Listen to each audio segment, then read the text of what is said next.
টাকার পেছনে কম সময় দিলা না, দোকানের পিছনে কম সময় দিলা না, দুনিয়ার পেছনে তো কম সময় দিলা না।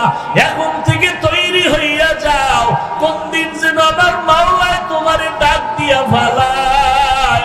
ওরে আজরাইলের যদি আল্লাহ বলে ধর, আজরাইল যদি তোমার পিছে সেই ধরিয়া ফালায়, ওরে বাবা 1 সেকেন্ডের সময় তোমাকে দিবে না। আর যদি ওই সময় তুমি গুনাহ অবস্থায় ধরা পড়িয়াই যাও, ওই অন্ধকার কবরে জাহান্নামের আগুন, ওই কবরে 1টা না 2টা না 99টা সাপ ভরিয়া যাবে। আমার মাওলা বলবে কবরের মাটি গুনাহগারের ধর, 2 পার্শ্ব থেকে জোরে জোরে চাপ দাও। ওই 2 পার্শ্বের মাটির চাপ সহ্য করতে পারবা না। আজকে তুমি মশারিটা নাইয়া ঘুমাও, ফ্যানের বাতাস ছাড়া ঘুমাইতে পারো না, গরম। গুনাহ নিয়ে কবরে গেলে জাহান্নামের আগুনের গরম কেমনে সহ্য করবা? জিন্দেগি মে বন্দগি তু করনা হে, जिंदगी में बंदगी तू करना है, जिंदगी में बंदगी शर्मिंदा है, जिंदगी में बंदगी शर्मिंदा है। यहाँ हम सब मुसाफिर दिल न लगा,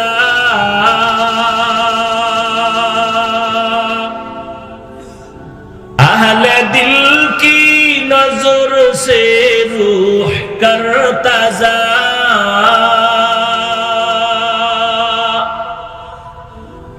यहाँ हम सब मुसाफिर दिल न लगा,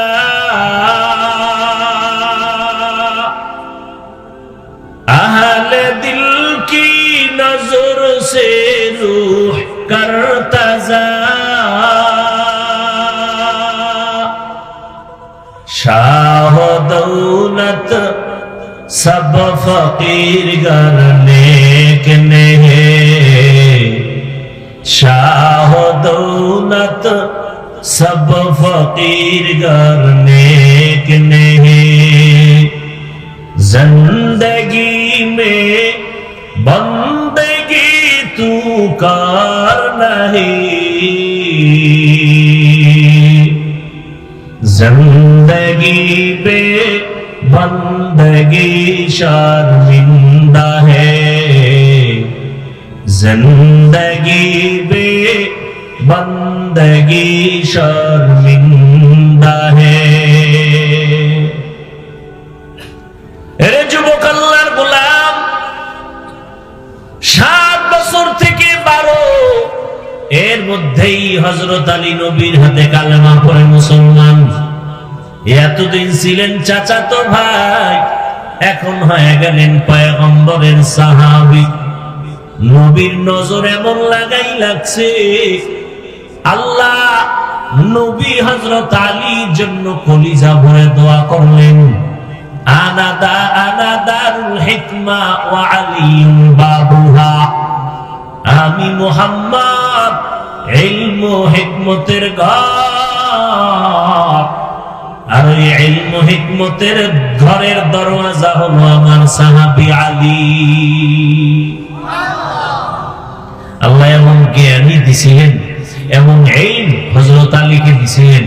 হযরত আলী একদিন শুকর আদায় করে, রাজিনা কিসমাতাল জব্বার ফিনা, লানা ইলমুন ওয়ালিল আ'দাই মালু, ফা ইন্নাল মা লা ইয়াফনি আন কারিবিন, ওয়া ইন্নাল ইলমা বাকিন লা ইয়াজালু, ইলমে রা'i জাজু করদন বে হিসাব খালকেরা দান জবাবে বা সওয়াব হক না দারত দোস্তে খালকা জারেরা নিস্তে ই খসলত একে দিনদারেরা।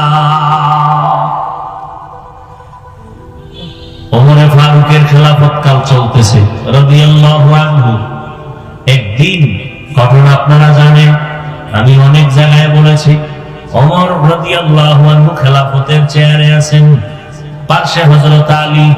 হঠাৎ করে তার আদালতে একজন নারী এসে দাঁড়ায় গেলেন, খলিফাতুল মুসলিমিন, আমি এক অপরাধী জিনাকারিনী, আমার পেটের মধ্যে একটা অবৈধ বাচ্চা আছে, দুনিয়ার শাস্তিটা দিয়ে দেন, পরকালের কষ্ট সহ্য করতে পারবো না, জাহান্নামী হতে চাই না, দুনিয়ায় আমার বিচারটা করে দেন। জিনাকারিনী মহিলা গর্ভের মধ্যে বাচ্চা নিয়ে দাঁড়ায় গেল। ওমর বলে, জল্লাদ রেডি হইয়া যাও এই নারীর বিচারের জন্য। হযরত আলী বললেন, খলিফাতুল মুসলিমিন, আপনি এমন আদেশ দিবেন না অসতর্কতার কারণে না জানিয়া বারবে ইনসাফি হয়ে যায়। বলে, তা কেমন? আপনি যদি এখন মহিলাকে হত্যার হুকুম দেন, মহিলার পেটে যে বাচ্চা, মহিলা অপরাধ করেছে, এই বাচ্চার তো কোনো অপরাধ নাই, আছে? এবার ওমর কয়, আলী তাহলে ফয়সালাটা আপনি দেন। হযরত আলী ফয়সালা দিচ্ছেন।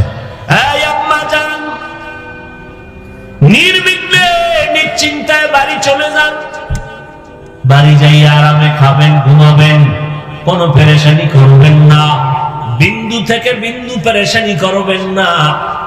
বাচ্চাটা দুনিয়াতে আসার ব্যবস্থা হবে, দুনিয়াতে আসার পর বাচ্চাটারে লালন পালন করায় বড় বানাবেন। এক পর্যায়ে নিজের পায়ে যখন দাঁড়াবে, তখন আপনি আদালতে আসবেন, আপনার বাচ্চা স্বয়ং সম্পূর্ণভাবে চলতে পারবে, একা আপনার বিচার করা হবে, বাচ্চার উপরে কোনো বেইনসাফি হবে না।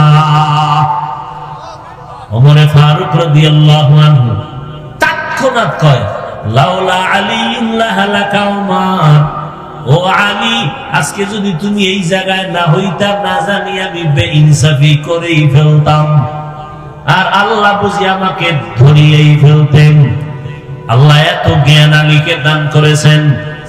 ওই আলীকে এক পর্যায়ে রহমতের নবী, নবীর কলিজা ফাতেমা রাদিয়াল্লাহু আনহা, চারজন কন্যার ছোট্ট কন্যা ফাতেমা রাদিয়াল্লাহু, আরে কথা হয় না, নারীদের বেলায় রাদিয়াল্লাহু আনহা, পুরুষের বেলায় রাদিয়াল্লাহু আনহু, এটা একজন। আর যদি দুইজন হয়, নারীদের বেলায় আনহুন্না, পুরুষের বেলায় আনহুমা, অথবা বেশি হলে আরো আনহুম রাদিয়াল্লাহু আনহুম।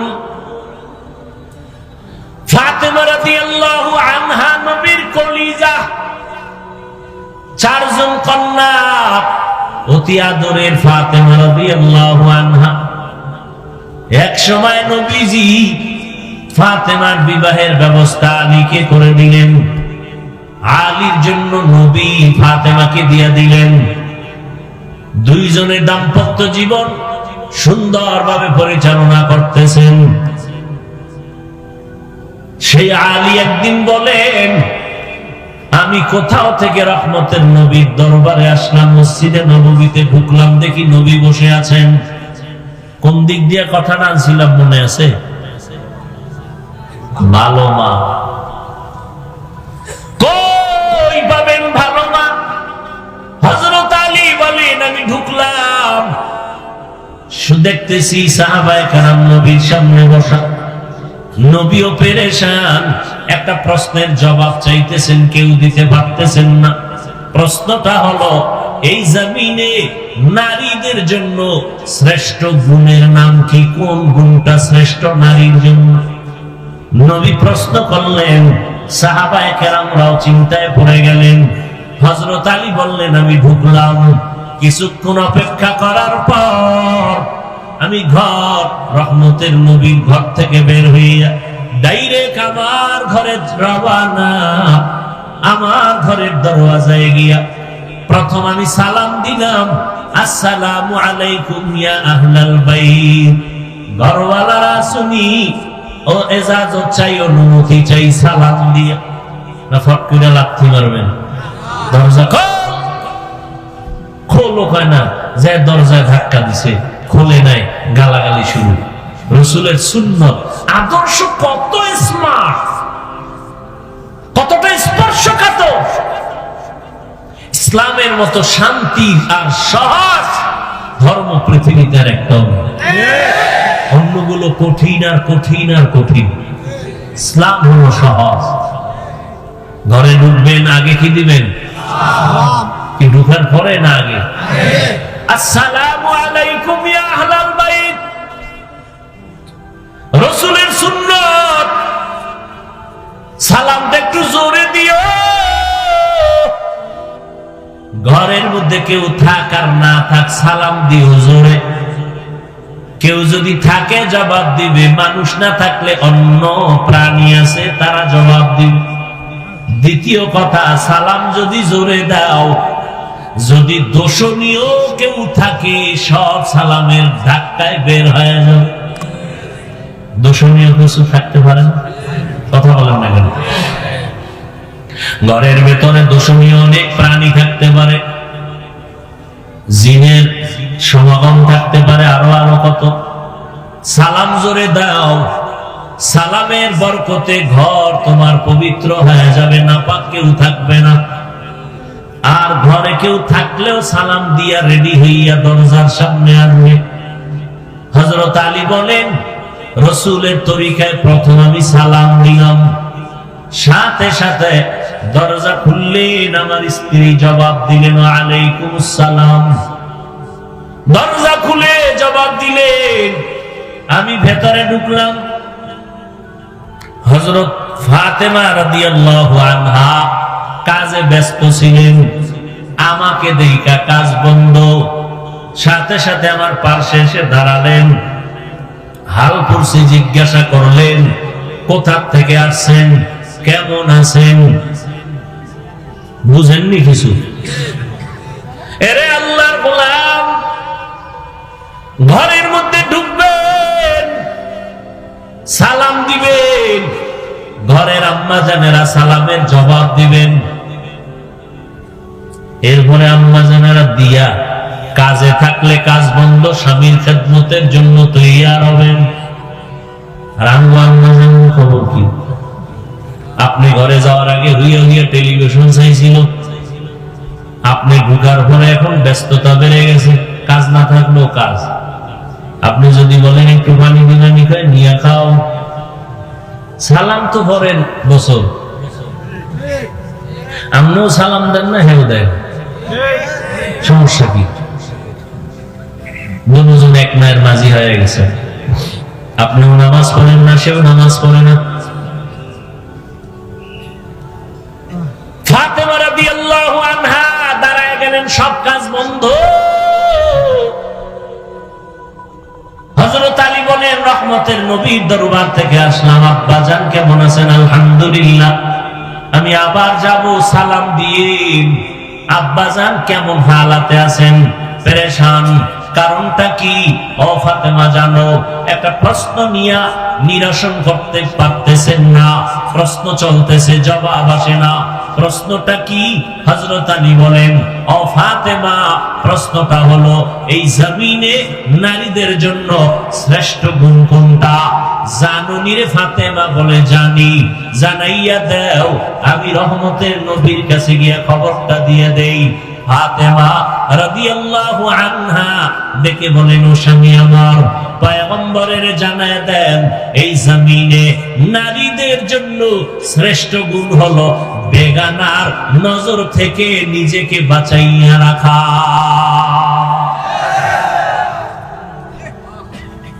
বেগানার নজর থেকে নিজেকে বাঁচাইয়া রাখবো, কারণ বেগানার নজর যত বেশি লাগবে তত নারীর ক্ষতি হবে, পুরুষের ক্ষতি হবে। এই জন্য আল্লাহ কয় কুল্লিল মুমিনিনা ইয়াগুযযু মিন আবসারিহিম ওয়া কুল্লিল মুমিনাতি ইয়াগুযযনা মিন আবসারিহিন্না। এই মুমিন বললে নারী পুরুষ তো একসাথেই বোঝানো হয়। কুল্লিল মুমিনিনা ইয়াগুযযু মিন আবসারিহিম, ও মুমিন তোমাদের নজরটার নিচে করে রাখো বেগানার থেকে। মুমিন বলতে নারী পুরুষ এক কথা ঢুকানো আছে। মুমিন বললে নারীও বোঝায়, পুরুষও বোঝায়। ও পুরুষেরা বেগানা নারীর থেকে নজর নিচে রাখো, ও নারীরা বেগানার থেকে নজর নিচে রাখো। কিন্তু আল্লাহ আবার নারীদের বেলায় আলাদা বলতেছেন ওয়াকুল্লিল মুমিনাতি ইয়াগুযযনা মিন আবসারিহিন্না, ও নারী মুমিনেরা তোমরাও বেগানা পুরুষ থেকে নজর নিচে রাখো। কারণ চোখ দিয়া হবে দর্শন। চোখ দিয়া কি হবে? দর্শন। এখান থেকেই উদ্বোধন হবে ধর্ষণের। অতএব ধর্ষণ যদি বন্ধ করতে চাও আগে চোখের দর্শন বন্ধ করে দাও, চোখের হেফাজত করো। ফাতেমা রাদিয়াল্লাহু আনহা বললেন নারীদের জন্য শ্রেষ্ঠ গুণ হলো বেগানার থেকে নিজেকে বাঁচাইয়া রাখা। হযরত আলী দৌড়ায় গেলেন রহমতের নবীর দরবারে। ও আলী কোথা থেকে আসলেন? ঘর থেকে। আমার ফাতেমা কেমন আছে? আলহামদুলিল্লাহ। ও নবী আপনার কলিজার থেকে জবাব পেয়েছি। কি জবাব? ফাতেমা বলেছে জমিনে নারীদের জন্য শ্রেষ্ঠ গুণ হলো বেগানার নজর থেকে নিজেকে বাঁচাইয়া রাখা। নবী কয় ফাতেমার দ্বারাই সম্ভব, কারণ ফাতেমা আমি মুহাম্মদের কলিজা। সঠিক অ্যানসার দিয়েছে আমার ফাতেমা। নারীদের জন্য শ্রেষ্ঠ গুণ বেগানার থেকে নিজেকে বাঁচাও, নজর থেকে হেফাজত করো। এরে পর্দার আড়ালের আম্মা জান, চোখের গুনাহ থেকে নিজেকে বাঁচাও। যার সাথে বিয়া জায়েজ, বিয়ার আগে তার সাথে দেখা জায়েজ নাই।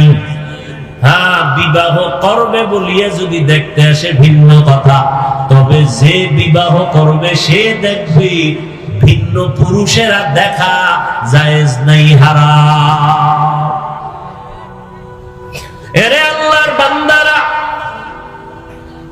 ভালো একটা মা ঘরে আনবা যদি ভালো সন্তান দুনিয়াতে রেখে যেতে চাও। বেগানার নজর থেকে মা হেফাজতে থাকবেন এমন একটা মা ঘরে আনো। মায়ের দ্বিতীয় গুণ হবে কোরআন তেলাওয়াত করনেওয়ালা নারী। পর্দা রক্ষা করে, কোরআন পড়ে, যার কোরআন সিনায় আছে, ওই মা কোনদিন গুনাহের কাজে ডাইরেক্ট লিপ্ত হবে না।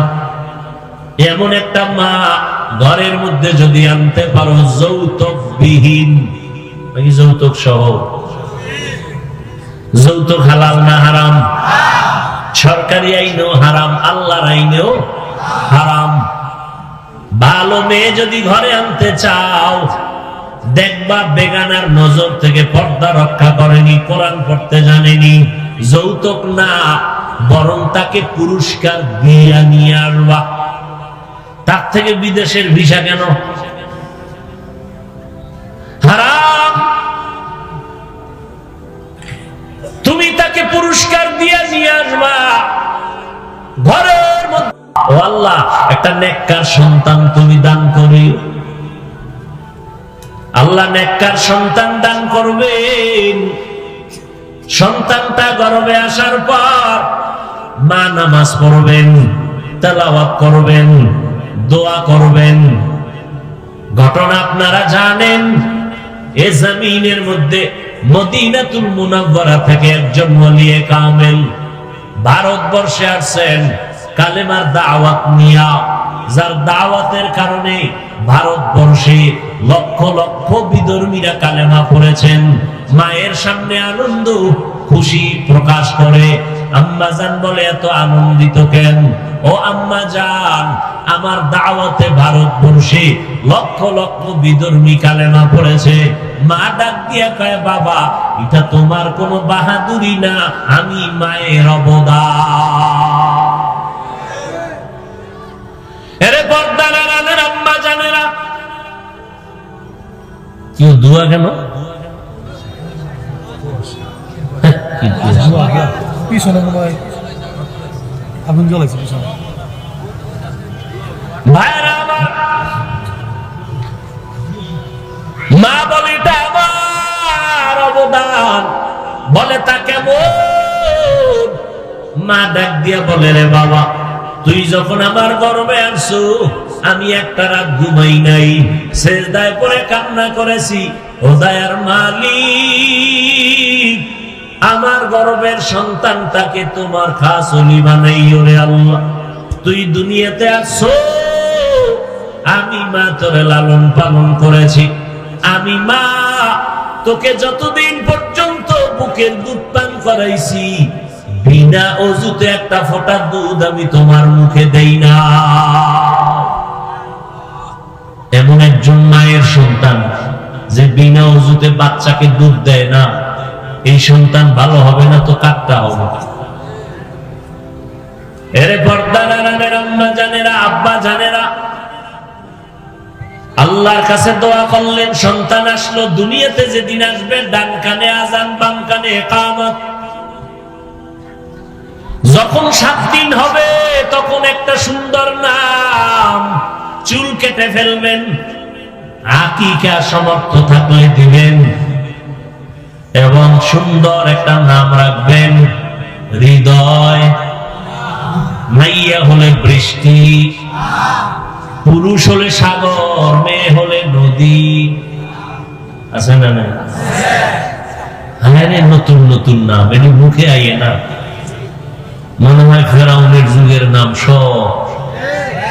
আল্লাহ হেদায়েত দান করুন। অথচ নবী হাদিসে বলেন, একটা সুন্দর ইসলামী নাম যদি বান্দা রাখো, কিয়ামতের দিন এই নামের বরকতে আল্লাহ জান্নাত দিয়ে দিবে। সুন্দর একটা নাম রাখো। আগে তো আলেম ওলামার কাছে যাইতেন, দাওয়াত দিতেন, হুজুর আমার বাচ্চা হয়েছে একটা নাম রাখে দেন। আর এখন তো সব মোবাইল খুলে খুলে নাম রাখছে সন্তানের নাম। হ্যাঁ, কাজ্জাব, সন্তানের নাম রাখছে কাজ্জাব। কত নাম খুঁজে খুঁজে, কোরআনে আছে কাজ্জাব, তো ফেরাউন আছে, এটাও রাখে দাও। আলেমদের থেকে একটা নাম নিয়েও বরকত। আল্লাহওয়ালাদের কথার মধ্যে বরকত। দোয়া নিয়েও নাম রাখবা 7 দিনের দিন। এটা হওয়ার আগে নাম রেখে গেলে তো হুজুরদের আর যাইবে কম, যখন টের হয়েছে আইয়ে নাম্বারে লিখে রেখেছে, ঠিক নেই? তো হুজুরের তের দোয়া নিবে কম। হুজুরে যদি এখানে নাম রাখছেন হওয়ার আগেই রেখে গেছে। হায় হায় হায়। এরপরে কি করবেন? ক্বালান নবী সাল্লাল্লাহু আলাইহি ওয়াসাল্লাম। আমি কি মোনাজাত দিয়ে দিব? এরা কই যায়? বিড়ি টানতে? আল্লাহ সবাইকে হেদায়েত দান করুন।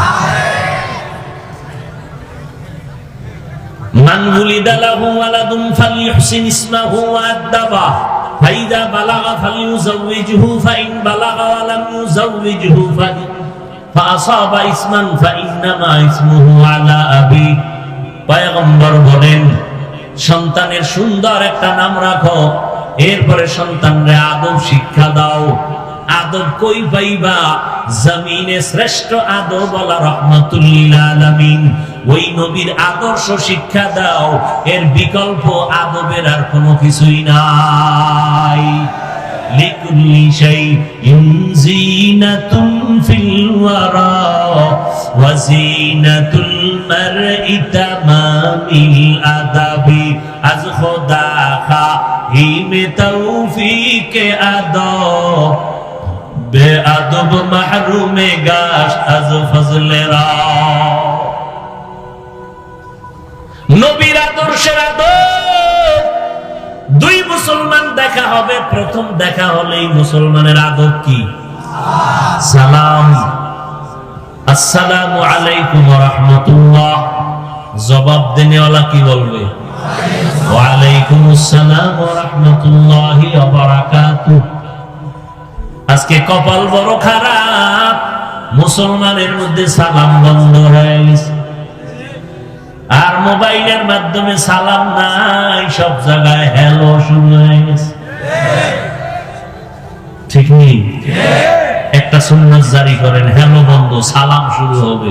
যতক্ষণ পর্যন্ত সালামের জবাব চলবে না, ততক্ষণ পর্যন্ত মোবাইলে শুধু আপনি সালাম আলাইকুম বলতে থাকবেন। টানা 1-1.5 মিনিট পরে ফট করে খাইতে দিবে। আবার যখন দিবে সালামু আলাইকুম খালি বলবে হ্যালো, সালামু আলাইকুম, হ্যালো, সালামু আলাইকুম। জীবনের শিক্ষা যদি একদিন দিতে পারেন, একটা সুন্নাত জিন্দা হবে, গলা কাটা 100 শহীদের সওয়াব পেয়ে। বেঈমানেরা কত অপকৌশলে আমরা সালামদারে বাদ দিছে, চিন্তা করছেন? সবাই হ্যালো, আমি হুজুরও হ্যালো, ইমামও হ্যালো, সব হ্যালো, সালাম নাই। সালামের সুন্নাত চালু করবো ইনশাআল্লাহ। মাকে সালাম দিব, জায়েজ নেই? বাবাকে, বোনকে, স্বাস্থ্য বোনরে বেশি, নামতো বোন ফুফাতো বোনরে বেশি, বেআই সাহেব বেআইনরে বেশি, বেশি বেশি নাই। যার সাথে দেখা হারাম তাকে সালাম দেওয়া নিষেধ, কারণ সালামে মোহব্বত বাড়ে। মোহব্বত হালাল জায়গায় বাড়ানো যাবে, হারাম জায়গায় হায় হায় হায়। তো ভালো একটা নাম রাখবেন, আদব শিক্ষা দিবেন, পয়গম্বরের আদব আদর্শ শিক্ষা দিবেন। ডান হাতে পানি পান করবে বাচ্চা, মা যা শিখাবে ছোটবেলার থেকেই শিখে নিবে। অনেক কিছু আছে মা বাবাই করবে, সন্তান এমনিতেই শিখবে, শিখান লাগবে না। মা বাবা নামাজি হলে সন্তান নামাজি হবে, মাকে বলতে হবে না নামাজ পড়। মা যখন নামাজের মুসাল্লায় দাঁড়াবে, বাচ্চাও দাঁড়ায় যাবে। ওয়াল্লাযীনা জাহাদু ফীনা লানাহদিয়ান্নাহুম সুবুলানা। যারা আল্লাহ পাওয়ার জন্য চূড়ান্তভাবে প্রাণপণে চেষ্টা করে, আল্লাহ অনেক রাস্তা তার জন্য খুলে দেয়। চেষ্টা করি। ও আব্বা জানেরা, এইভাবে সন্তানের জন্য চেষ্টা করছেননি, করেন নাই? যতদিন পর্যন্ত লাইন ছাড়া চেষ্টা করবেন, কিয়ামত পর্যন্ত চেষ্টার ফলাফল আসবে না। একজনের হুজুরের কাছে গিয়ে দোয়া চায়, হুজুর একটা ছেলে যদি পাইতাম। কত বাবাই ছেলে মেয়ে নিয়ে কত চুমো খায়, আনন্দ করে। হুজুর কয় দোয়া করে দিলাম পাইবা। কয়েকদিন লেট করতে হবে, কয়েক বছর। 1 বছর হয়ে গেল, সন্তান পায় না। ধরে গেল হুজুর এমন কি দোয়া করলেন, সন্তান পেলাম না। আমার দোয়া তো কবুল না হইয়া পারে না। বিয়া করেছো, কয় না এখনো তো বিবাহই করি নাই। সারা দুনিয়ার আলেমরা হুজুরেরাও যদি দোয়া করে, তুমি যদি বিবাহ না করো সন্তান আসবে না। বিয়ে করতে হবে না? এবার ভালো সন্তান চাইলে বিয়েটা ভালো হইতে হবে, যৌতুক ছাড়া, ঠিক না? আরে ভাই, তুমি ভালো দাম্পত্য জীবন চাও, সংসার চাও, তাহলে ভালো মেয়ে আনবা, ভালো সিস্টেম। রাস্তায় পাইছো ধৈর্য দৌড়, যে এক জায়গায় রেলের ট্রেনের তলে হইয়া পড়ি। হ্যাঁ, ভালো মেয়েকে আনবা ভালো সিস্টেমে, আর ভালো সিস্টেমের মাঝে একজন ভালো বুজুর্গের দোয়া নিয়ে শুরু করবা, তাহলে বরকত হবে। আর হালাল কামাই থেকে মহাব্বা দিয়ে দিবে। জীবনে পারবা না, এটা একটা বাইন্দে থুইলা 10,13,006 টাকা, এর বাহাদুরি করার দরকার নেই। তুমি যা নগদ দিতে পারবা দিয়ে দাও। 1 লাখ 2 লাখ যা পারি না পারি মোহরে ফাঁকি অল্প স্বল্প দিয়ে দিই। বিশাল এক বাইন্দে থ কিছু চালাক আছে, মাপ লইয়া লাইছে, এই সমাজে মাপ নাই, হুদা। তাহলে মামলা হলে আবার দিতে হয় কেন? সারাসারি হলে আবার এই টাকা দিতে হয় কেন? মাপ হইলে ভালো সিস্টেমে স্ত্রীকে আনো আল্লাহ ওয়ালাদের দোয়ার মাধ্যমে। এটা বরকত বেশি। তোমার জীবনের এটাই শেষ না দরবার সারবার। এখান থেকে তোমার জীবন তৈরি হবে। তুমি মরে যাবা, বা সন্তান থেকে যাবে ফুটন্ত গোলাপ। তোমার ইতিহাসকে রচিত করবে তোমার সন্তান, ভালো হোক খারাপ হোক।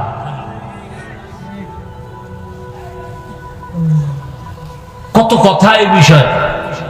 বাচ্চারা সামনে রেখে মা বাপ ধুমকি লেগিলে ঝগড়া গালাগালি, তো বাচ্চা কি শিখবে? এগুলোই শিখবে। বউরে বলায় চুমকি, এধার মে আসো, তো চুমকিও করে নাম ধরে ডাকে।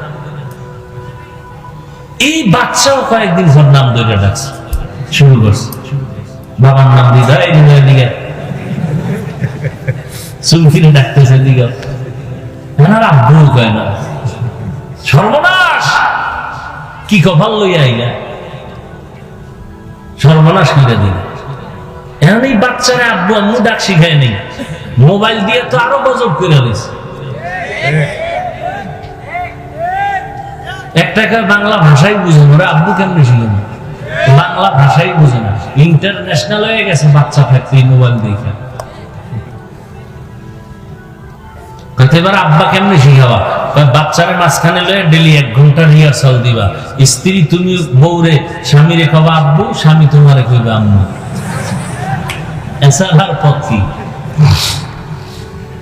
আল্লাহ হেদায়াত দান করুন। এই ঝামেলা আছে না নাই? আল্লাহ সবাইকে হেদায়াত দান করুন। হ্যাঁ, আদব শিক্ষা দাও। এরপরে বয়স, প্রাপ্ত বয়স যখন হবে, আল্লাহ রসুল কয় এই মা বাবা সন্তানকে ছেলে হলে ভালো মেয়ে এনে দাও, মেয়ে হলে ভালো পাত্রস্থ করে দাও। ভালো সন্তান এই দুনিয়াতে ভালোর মূল পুঁজি দুইটা। এই যুবক, ভালো একটা লোক ভালো, তার পুঁজি কয়টা? সুস্থতা আর সঠিক সুস্থ চরিত্র। সুস্থ স্বাস্থ্য, সুস্থ চরিত্র। তুমি একটা অসুস্থ কার্টুন মার্কা বলার দ্বারা মাইয়ে দিয়া এটার কয়দিন রাখবা? ছেলে মোবাইল চালাইতে চালাইতে, কার্টুন দেখতে দেখতে নিজে কার্টুন হয়ে গেছে, আছে না? না, এর কাছে দেবা কেন? সুস্থ সবল একটা যুবকের কাছে দিবা। তাহলে এটার আগে মেডিকেল করাই আনতে হবে, এটা সুস্থ না অসুস্থ। আর হলো কি সুস্থতার জন্য আর একটা কি বললাম, গেছে ভুলে গেছে, চরিত্র। এটারে মাপার বা ধরার কোন মিটার আছে নি? চরিত্র কেমন? যতটুকু সম্ভব একটা সৎ চরিত্র যুবক, সৎ চরিত্রবান একটা মেয়ে যদি জীবন শুরু করে, ওই বাগানে ফুটন্ত গোলাপের ফুল ফুটবে, দুনিয়াই হবে জান্নাতের বাগান। যারা বিয়ে করো নাই যুবকেরা, এই কথা দুইটা মনে রেখো। চরিত্র যার নাই, ওর জিন্দেগি বরবাদ। আর এই সুস্থতাও নষ্ট করে মোবাইল, চরিত্র ধ্বংস করতেছে মোবাইল। কি মোবাইলে তোমার অসুস্থ বানায় নাই? টের বাবা, কত ধানে কত চাল, খুব অল্প দিনের মধ্যেই টের পাবে। সময় থাকতে দেখবা চোখের পাওয়ার নেই, কানের পার্স নষ্ট, কিডনি ড্যামেজ হয়ে যাইতেছে, হার্ট দুর্বল, মাথা ব্যথা, বুকে ব্যথা, স্ট্রোকের রোগী বাড়তেছে। ভালো মানুষ রোগ নাই, হঠাৎ নাই, অসুস্থ, স্ট্রোক করেছে। এই মোবাইল স্ক্রিনের দিকে তাকায়, তাও কোন সময়? কঠিন এক নিরিবিলি সময়, রুড়া খাবার সময়, নিবিড়ে দরজা জানলা বন্ধ, ওই সময় যেই সময় আল্লাহর দেওয়া ফিরি রাতের ঘুম ছিল শরীরের মহা এক ঔষধ। সমস্ত চিকিৎসা বিজ্ঞানীর একমত, রাতের ঘুম শরীরের মহা ঔষধ। তাও কিন্তু শেষ রাতের ঘুম না, প্রথম রাতের ঘুম না, মধ্যরাতের ঘুম। আর ওই টাইমেই তুমি মোবাইল নিয়ে ব্যস্ত হয়ে যাও। রাতের ঘুম নাই, শরীরের সুস্থতা নেই, চরিত্র তো নাই। আল্লাহ মাফ করে দেন। আরো জোরে বলেন ওয়াল্লাযীনা জাহাদু। আরেকটু যাবো, ওয়াল্লাযীনা জাহাদু ফীনা লানাহদিয়ান্নাহুম সুবুলানা ওয়া ইন্নাল্লাহা লামাআল মুহসিনিন।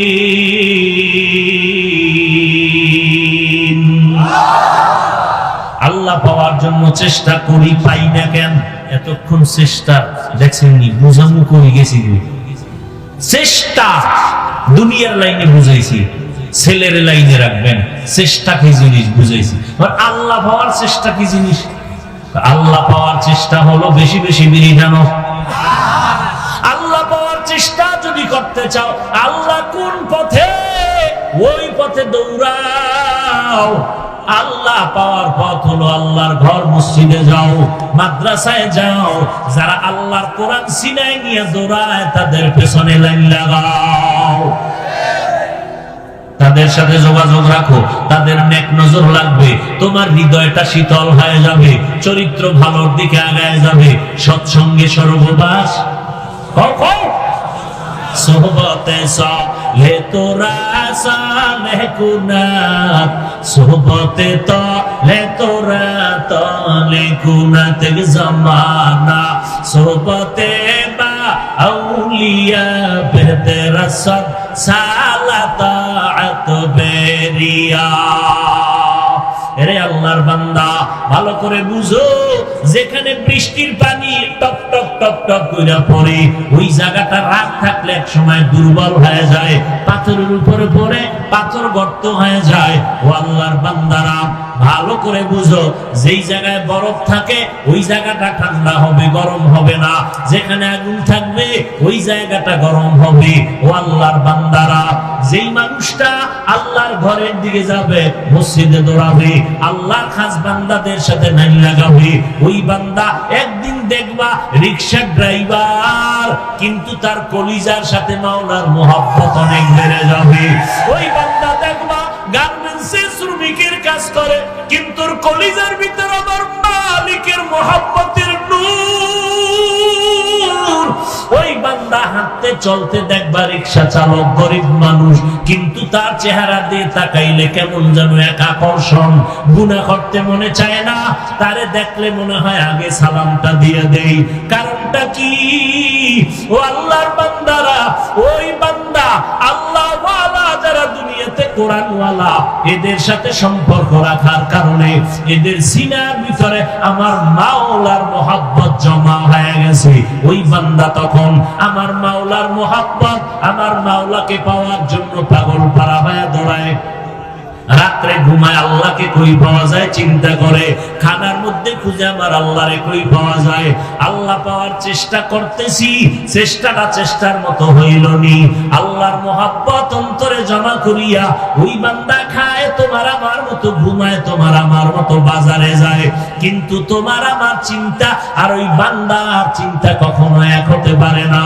ও তুমিও বাজারে যাও, তুমি চিন্তা করো কারে নিয়ে আড্ডা দিবা, আর ওই আল্লাহর বান্দা বাজারে যায়, ওই বান্দা চিন্তা করে আমার মাওলার কোনো গোলাম রে পাওয়া যায়নি। ওই বান্দা ঘুমাইতে যায়, ওই ঘুমের বিছনায় বই আমার মাওলার মুরাকাবা করতে থাকে।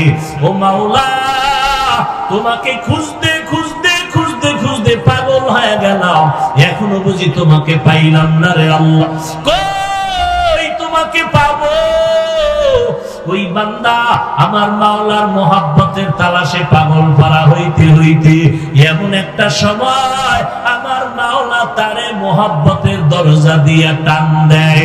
ওই বান্দা চোখ বন্ধ করলে দেখে আমার মাওলা কুদরতের ঘেরান পাওয়া যায়।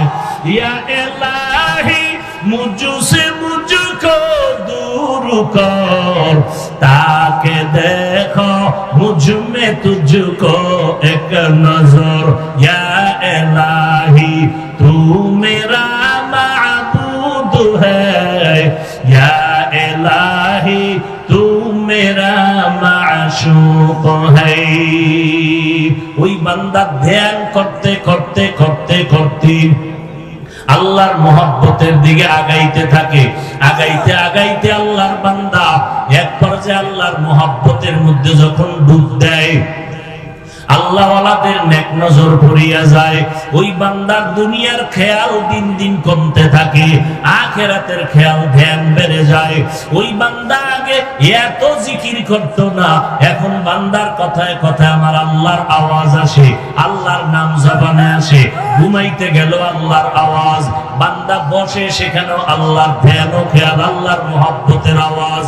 ওই বান্দা হাঁটে, ও চিন্তা করে আমার মালিক, ওই বান্দা আমার মাওলার মহব্বতের জালে যখন আটকাইয়া যায়, ওই বান্দা তখন ছেলের মায়া অন্তর থেকে কমায়া দেয়, অন্তরে ছেলের মায়া কমে যায়, মেয়ের মায়া কমে যায়। ওই বান্দা তখন এমন আমার মাওলার আশিক হয়ে যায়, বান্দা আমার আল্লাহর মহব্বতে জীবন দেওয়ার জন্য প্রস্তুত হয়ে যায়। আল্লাহর বান্দা জীবনটা দিয়া আল্লাহর রাস্তায় চলিয়া যাইতে চায়। ওই আল্লাহর বান্দাকে আমার মাওলা একটু মহব্বতের ইশারা দিয়ে কয়, ধৈর্য ধারণ কর, ওরে মরণের পর্দাটা যখন উঠিয়া যাবে, ওই সময় মাওলার কুদরতের মোলাকাত তোমার সাথে হয়ে যাবে। এরে নবীর আশিক উম্মতের দল, এর নাম হলো তাআল্লুক মা আল্লাহ, আল্লাহর সাথে গভীর এক সম্পর্ক। ওই বান্দা যদিও দেখো তোমার সাথে কথা বলতেছি, হঠাৎ করে দেখবা তোমার সামনে নাই, কোথায় গেল? বান্দা সেজদায় ডাকতেছে আল্লাহ হইয়া, বান্দা রুকুর মধ্যে হাজির হয়ে গেল, মসজিদের মধ্যে হাজির হয়ে গেল। ও আল্লাহর বান্দারা, আল্লাহ কয়ে যারা চেষ্টা করবা, আমি আল্লাহ তোমাদের জন্য রাস্তা খুলিয়ে দিব, চেষ্টা করতে থাকো, আল্লাহ পাক রাস্তা তোমার জন্য খুলে দিবেন। ও আল্লাহর বান্দারা, এই দুনিয়াটা কিছুই না রে বাবা, আমার মাওলার পাগল হইয়া মরো। ওরে তুমি তো কোনো না কোনো লাইনে পাগল, টাকার পাগল, বাড়ি গাড়ির পাগল হয়ে গেছো, আমার মাওলার পাগল হইয়া মরতে পারলে তোমার জীবন সার্থক হয়ে যাবে। আল্লাহর মহব্বত অন্তরে জমা করতে যদি চাও, আল্লাহ ওয়ালাদের সম্পর্কে দৌড়াও, আল্লাহ ওয়ালাদের মহব্বতের নজরে দৌড়াও। আল্লাহ ওয়ালাদের নেক নজর যখন সিনার মধ্যে লেগে যাবে, আল্লাহর রহমতের বাড়ি ধারায় জোশ এসে যাবে। আমার আল্লাহ তার কলবটাকে আল্লাহর মহব্বত দ্বারা ভরপুর করিয়া দিবেন। তখন বান্দা আমার মাওলার সাথে দিদারের জন্য পাগল হয়ে যাবে। ওই বান্দা তখন দুনিয়ার কিছুই মজা লাগবে না, ওই বান্দা শুধুই পাগলের মতো হয়ে যাবে। আমার মাওলার সাথে দেখা আমার কোন সময় হবে? আমার মাওলার আমি কোথায় গেলে দেখবো? যেই মাওলা এত সুন্দর চেহারা বানাইছেন, ওই মাওলা না জানি কত সুন্দর। যেই আল্লাহ এত সুন্দর কণ্ঠ দান করেছেন, সে আল্লাহ না জানি আরো কত সুন্দর। ওই আল্লাহর মহব্বত একবার অন্তরে যদি ঢুকিয়া যায়, টাকার মায়ায় ফালাইয়াও তোমাকে গুনাহ করাইতে পারবে না।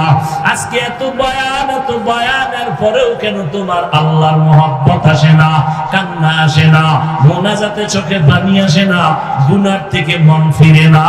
একমাত্র কারণ আমার মাওলার মহব্বত তোমার অন্তরে নাই। ওরে আল্লাহ ওয়ালাদের পেছনে যাও, হাতে হাতটা লাগাইয়া দোয়া দাও। একবার যদি খাঁটি আল্লাহ ওয়ালাদের নেক নজর লাগাইতে পারো, দুনিয়াও তোমার বরবাদ হবে না, আখিরাতও বরবাদ হবে না। ও বান্দা, তখন দেখবা নামাজে কত মজা, মাওলার জিকিরে যে কি মজা, কোরআন তেলাওয়াতে যে কত মজা, মাওলার সিজদা দিতে পারলে যে কত মজা। গুনাহের প্রতি তখন কোনো আকর্ষণ থাকবে না। আল্লাহর মহব্বত তৈরি করার জন্য রেডি হয়ে যাও, ওলামায়ে আহলে হকদের পেছনে দৌড়াও, যাদের বয়ানে দিল নরম হবে, চোখে পানি আসবে, ওদের পিছনে যাও, পিছনে ঘুরে ঘুরে আমার মাওলার মহব্বতের ঠিকানা নাও, অন্তরে আমার মাওলাকে জায়গা দাও। কয়দিনের ছেলের পিছনে ঘুরবা, কম তো ঘুরলা না, স্ত্রীর পিছনে কম তো সময় দিলা না। হাসরের ময়দানে তো আরো কঠিন, নবীরা পর্যন্ত কান্নায় বিভোর। মুসা নবী কাঁদবেন, আল্লাহ আমার উপায় কি হবে? ঈসা নবী কাঁদবেন, আল্লাহ আমার উপায় কি হবে? ও আল্লাহর বান্দারা, ওই দিন বলো তোমার আমার কি উপায় হবে? আমার আল্লাহ রাগান্বিত আওয়াজ দিয়া বলবেন, ওয়ামতাজুল ইয়াউমা আইয়ুহাল মুজরিমুন, ও গুনাহগারেরা তোরা নেককারদের থেকে আলাদা হইয়া যা। দুনিয়াতে গুনাহগার নেককারের সাথে চলছো, বাধা দেওয়া হয় নাই, আলেমরা গুনাহ ছাড়তে বলেছে, ছাড়ো নাই। আজকে ইনসাফের বিচার হবে। ও গুনাহগারেরা, আজকে নেক আমলওয়ালাদের থেকে আলাদা হয়ে যাও।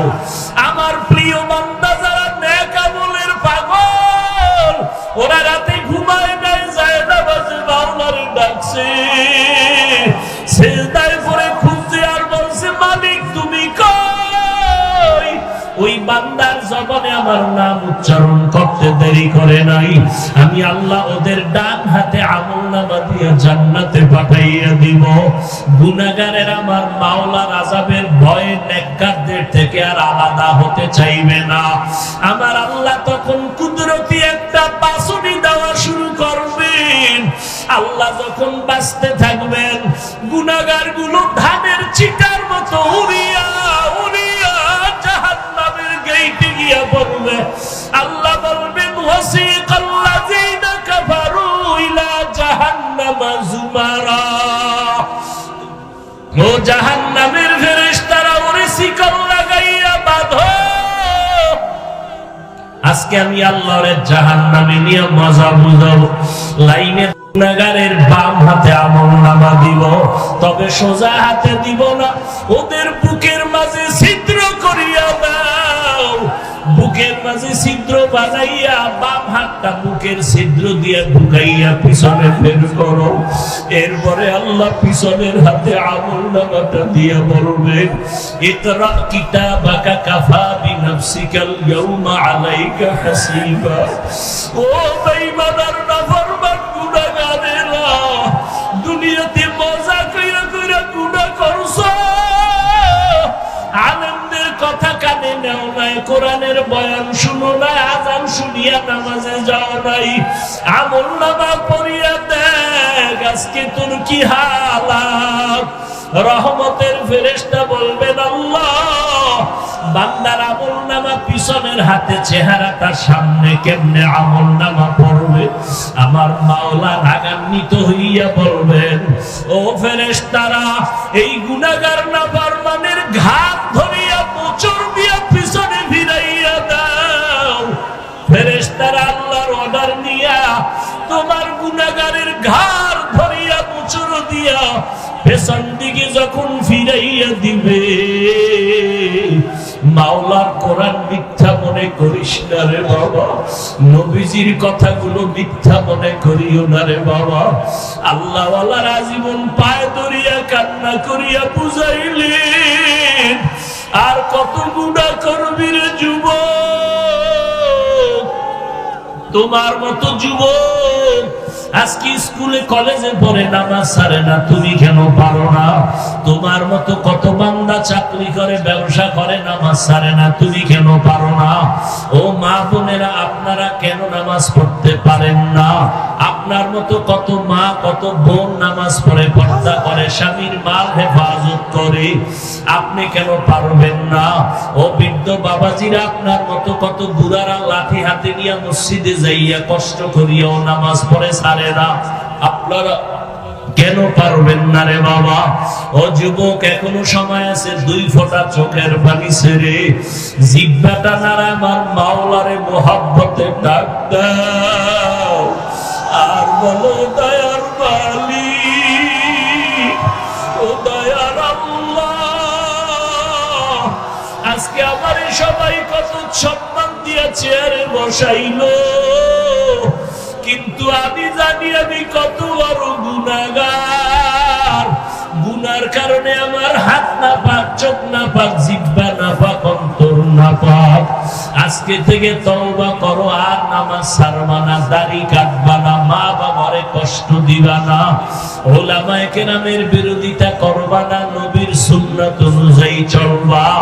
আমার মাওলার কাছে 2 ফোঁটা চোখের পানি ছাড়িয়া দাও। ওরে দুনিয়ার ঘরে আগুন লাগলে পানি ছাড়া যেমন ঠান্ডা করা যায় না, গুনার কারণে যদি জাহান্নামের আগুন জ্বলিয়া থাকে, চোখের পানি ছাড়া কবরের আযাব আর জাহান্নামের আগুন ঠান্ডা হবে না। 2 ফোঁটা চোখের পানি ছাড়িয়া দাও রে যুবক। চোখে যদি পানি না আসে, ডানে বামে দেখো কার চোখে পানি আছে, হাতটা বাড়াইয়া দোয়া নাও। আল্লাহ পাক কান্নাওয়ালার দোয়া খালি ফেরত দিবে না। আল্লাহর কাছে খাঁটি মনে তওবা যদি করতে পারো, 1 সেকেন্ড আমার মাওলা তোমাকে ক্ষমা না করিয়া পারবে না। একটা বাচ্চা যখন মা বাবার সামনে কাঁদে আর কয়, মা আমারে মাফ করিয়া দাও, ওই মা বাবা চোখের বাড়ি দেখলে আর সইতে পারে না। হাজারো অন্যায় থাকলে বাচ্চাটারে কয়, আয় বাবা আয়, কাঁদবি না, আমি তোরে মাফ করিয়া দিলাম। একটা ছাত্র যখন চোখের পানি ছাড়িয়া শিক্ষকের সামনে ক্ষমা চায়, ওই শিক্ষক আর ক্ষমা না করিয়া পারে না, চোখের পানি দেইখা কাছে টানে আর বলে, তোরে মাফ করিয়া দিলাম। ও আল্লাহর বান্দারা, ওই মা বাবা ওই শিক্ষকের থেকে আবার মাওলার মায়া কি কম। 2 ফোঁটা চোখের পানি ছাড়িয়া যদি বলতে পারো, মাওলা জীবনে গুনাহ করেছি, আর গুনাহ করব না রে আল্লাহ। জবানের কথার দ্বারা কত গুনাহ করেছি, ও আল্লাহ দয়া করে তুমি আমাকে মাফ করিয়া দাও। হাতের দ্বারা কত গুনাহ করেছি, ও আল্লাহ দয়া করে মাফ করিয়া দাও। চোখের দ্বারা কত গুনাহ করেছি, দয়া করে মাফ করিয়া দাও। অন্তরের কল্পনায় কত গুনাহ করেছি, দয়া করে মাফ করিয়া দাও। আয় আল্লাহ, আদবওয়ালা বিনয়ী জিন্দেগি দান করো। আল্লাহ তুমি আমাদের সবার জীবনের গুনাহ মাফ করিয়া দাও। আলহামদুলিল্লাহি রাব্বিল আলামিন, ওয়াসসালাতু ওয়াসসালামু আলা সাইয়্যিদিল আমবিয়া ওয়াল মুরসালিন ওয়া আলা আলিহি ওয়া আসহাবিহি আজমাইন। ইয়া আরহামার রাহিমিন, ইয়া আরহামার রাহিমিন, ইয়া আরহামার রাহিমিন। রব্বিরহামহুমা কামা রব্বায়ানি সগীরা। আল্লাহুম্মা ইন্নাকা আফুউন কারীম তুহিব্বুল আফওয়া ফা'ফু আন্না। আল্লাহুম্মা ইন্না নাসআলুকা রিযাকা ওয়াল জান্নাহ